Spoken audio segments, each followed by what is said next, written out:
unfortunately, she had to cancel. She sent her regrets. I'm sure she wishes she could be here now. But we do have some candidates for office who are going to give us a little talk.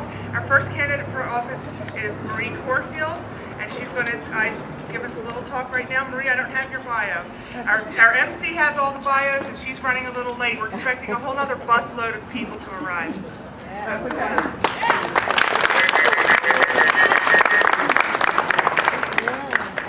Good afternoon, everyone. It's really great to be here. I'll give you a little bit of background on me as part of what I want to say. First of all, Senator Weinberg asked me to deliver a message for her. She was not able to make it today, so I'm going to read what she wrote. I'm so sorry, and before I start reading, if anybody is a supporter of women in this state, it's Senator Weinberg. That she could not be here today, but she is with us in spirit, I guarantee you.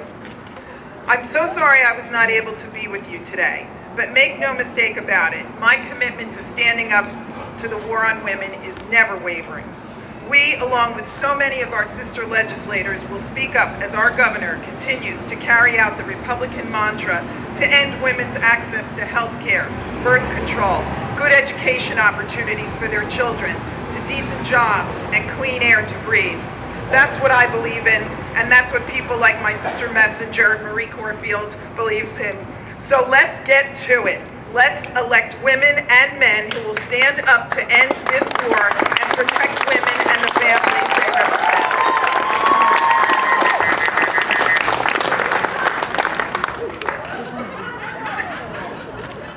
And now I want to, this is from me. Have you ever felt that no one is listening to you? Yes. That no matter how hard you try, your message is falling on deaf ears? Yes. Have you ever felt that your concerns were taken less seriously just because of who you are? Yes. Well, I have felt that way too. And I'm going to tell you a story about what I did about it and how I went from feeling like that to being where I am right now as a candidate for state assembly in the 16th district. On September 8th, 2010, I was a single mother, single parent, a teacher, doing my job. Governor Christie held a town hall meeting across the street from where I work, and I decided to go over and take a look and see what was going on. I was sick and tired of the rhetoric that he was spreading about my profession, teachers, our great public schools. How many teachers are out here? Anybody? All right. So I was tired, and I went over there and I confronted him about his divisive rhetoric about one of the best public education systems in this country that is staffed primarily by women at the K-12 level. And our conversation went viral on his YouTube channel. And my life didn't change right then and there. I went back to doing my job, but some people in the media had some unkind words to say about me. They said he slapped my hand, he gave me a timeout, and I just didn't understand it because I walked out of there with my head held high. I felt like I confronted a schoolyard bully who was trying to beat me up. And I say my kids because from 8:30 to 3:30 every day, your kids are my kids. That's right. And I take that responsibility very seriously, and I thank you for giving me and my colleagues that responsibility. I wipe their tears, I tie their shoes, I bandage their boo-boos, I teach them good manners, I teach them how to play fair and how to work out their disagreements. And I will not stand anymore for people telling me and my colleagues that I am part of the problem in this state.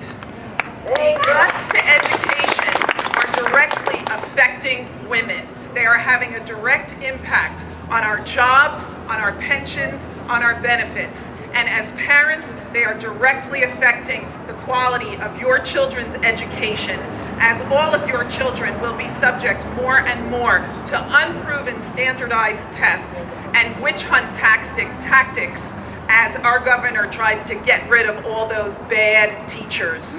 Well, you don't get one of the best public education systems in the country with 200,000 bad teachers. There are, in every profession, there are people who don't live up to their job expectations. And that cannot continue in education, and it cannot continue in politics, it cannot continue in business, it cannot continue in any profession. So what I say to you today is this: it is no longer okay for us to sit back and be quiet and do nothing and accept everything that is handed to us by the education reformers, not only in New Jersey, but in this country. Education is not up for sale. It is not a commodity. It is not something that can be bargained and bought and sold on the New York Stock Exchange. But it is a constitutional right of every child in this country. And there are many people in this country and in this state who want to turn it into a for-profit business. Every one of us here has the power and the ability to stand up, to question, to write a letter, to make your voice heard. And I'm going to leave you with a quote that is near and dear to my heart, that reflects what I feel we are all doing here today, what our purpose is, and how we can pursue our goals here in a much more meaningful way. And it's by author Marianne Williamson, and I'm sure many of you have heard this. Our deepest fear is not that we are inadequate. Our deepest fear is that we are powerful beyond measure. It is our light, not our darkness, that most frightens us. We ask ourselves, who am I to be brilliant, gorgeous, talented, fabulous? Actually, who are you not to be? You are a child of God. Your playing small does not serve the world. There is nothing enlightened about shrinking so that other people won't feel insecure around you. We are all meant to shine as children do. We were born to make manifest the glory of God that is within us. It's not just in some of us, it's in all of us. And as we let our own light shine, we unconsciously give other people permission to do the same. As we are liberated from our own fear, our presence automatically liberates others. Thank you. Thank